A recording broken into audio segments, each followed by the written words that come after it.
Hi, this is Rita Lapuachera, giving you another slice of Indonesia in the island of the most famous tourist destination, the island of Nusa Penida.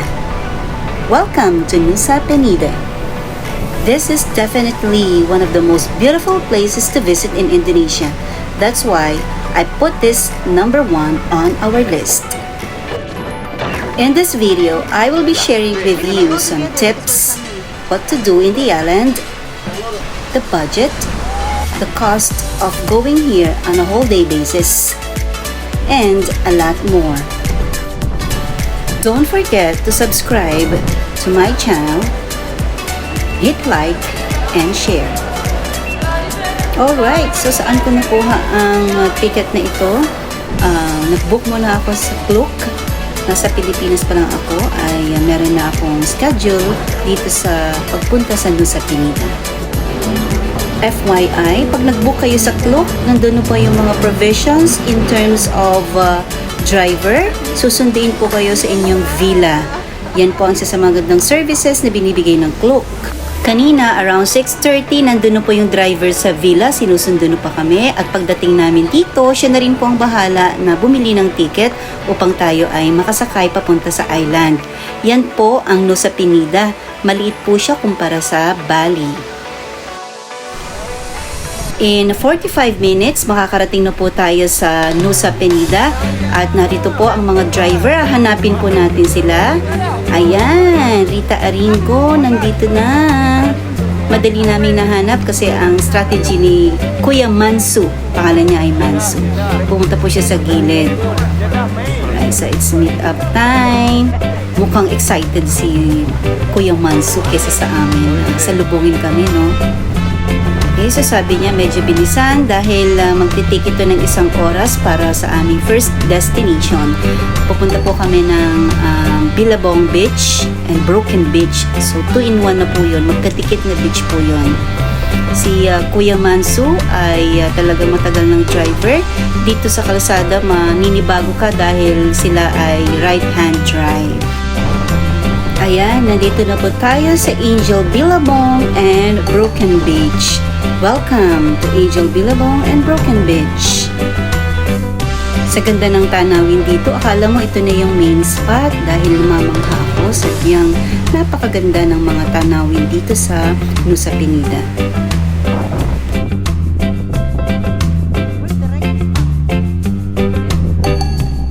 So bababa pa tayo doon sa magandang view para makuha ang hampas ng wave. At sinilip ko dito muna, oh. Wow, sabihin napakaganda nga. Yan, si Kuya Manso, tinatawag na kami para bumaba. Siya din ang aming tour guide at nagmamanage ng aming oras. Lagi niya sinasabi na medyo bilisan namin. Okay, so mamaya, siya na rin pala ang magtitake ng picture. Part na pala ito ng kanyang service dito sa tour namin. Dagdag information lang, pag pupunta kayo dito, dapat napaka-comfy ng gagamitin ninyong footwear dahil mahaba-habang lakaran ang gagawin ninyo. Ayan ang mga picture na kuha ni Kuya Mansu. And then after that, kailangan mabilisan kasi makikita nyo napakaraming turista na nag-uunahan sa magagandang spot kung saan makakakuha ng magandang picture. Nandito na po tayo sa Broken Beach. Dito, umikot kami dahil nakikita namin na parang mas maganda yata dun sa kabila. Nabasa ko yon sa mga na-search ko sa web and also sa YouTube. May nag-skincare sa tabi ko. Sana may bit-bit na sunscreen. Uy, sir, caught on cam ka. But hey, look what we've got. It's really a beautiful scenery. Ingat lang po dahil masyadong matalas ang mga rock dito. And ayan, nabongga. Diba? Pang IG. So dito po kayo pupunta para makuha niyo magandang shots. Ayan, na-discover ng bunso ko. Maganda dun sa taas. Pinamo nga naman, oh. Pero nakakatakot. Ako naman si Ingitera. Ayan, ginaya ko. Pang IG. Ayan, isa pa, pak. Okay. Taas, pak. Ayan. Panalo. Alright, so moving forward, papunta na po tayo sa Kelingking Beach. Welcome to Kelingking. Ang pangalan din po nito ay T-Rex. Kasi yung kanyang korte ay parang dinosaur na T-Rex.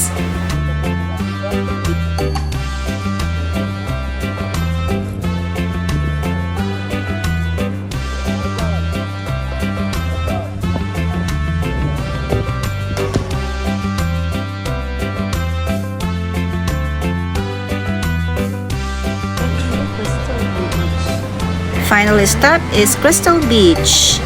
Swimming na. At huwag ka mag-sunbathing. Sana all. Ang ganda naman talaga ng tanawin dito. Wow. Kita nyo yun? Nakaka-pressure. Ayoko na maligo. Wala pong entrance fee dito, no? Kaya lang kung gagamit kanyang umbrella na yan ay 100,000 po yung isa. So, kumuha kami, bale 200,000 Indonesian rupiah po yung bayad niyan. Yung mga kids ay ayaw nilang mag-swimming, so kami na lang ni Habi. Hindi nyo po kailangan na magbayad doon sa ano na yon, no, umbrella. Pwede po kayong lumatag lang dyan sa buhangin for free para wala na kayong gagastusin. Ayan, so our time is up. Goodbye na Crystal Beach. Tinatawag na kami ni Kuya Mansu dahil alas 4 na kailangan na namin bumalik sa port. I had to say goodbye, but thank you Kuya Mansu. The shared boat rides between San Nurhapur and Nusa Penida is worth 300,000 Indonesian rupiah. Isama nyo na po yung local tax na 25,000 each. With buffet lunch, bottled water. That's it. Bye! Nusa Penida!